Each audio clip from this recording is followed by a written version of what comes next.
মওদুদির জামায়াত তারা নিজেদের ক্ষতি করে নাই, তারা এদেশের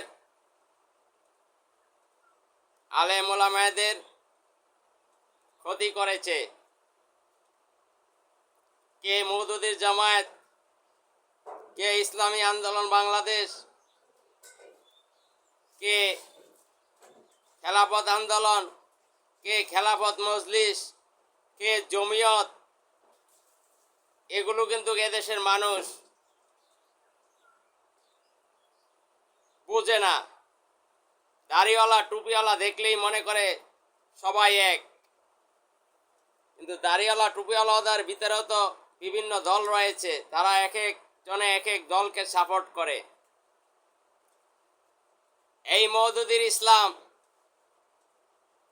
তারা 2024 ত্রয়োদশ জাতীয় সংসদ নির্বাচনের পরে বিরোধী দলের হওয়ার পর থেকে তারা বাংলাদেশের এমন কোনো জায়গায় নেই, তারা এমন কোনো অপকর্ম করে নাই।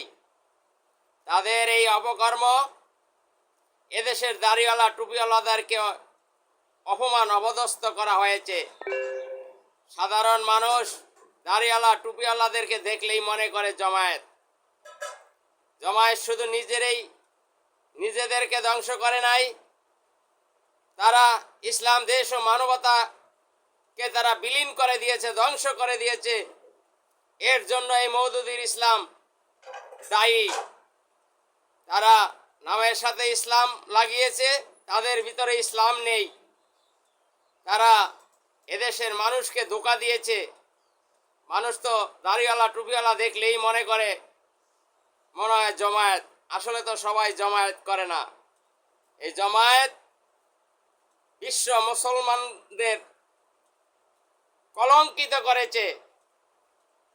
আমি বাংলাদেশের প্রত্যেকটা সচেতন মানুষকে বলবো, এই মওদুদি জামায়াত থেকে আপনারা দূরে থাকবেন এবং চিন্তা ভাবনা করে দেখবেন যারা বাংলাদেশে প্রকৃত ইসলামিক দল, তাদেরকে আপনারা সাপোর্ট করবেন।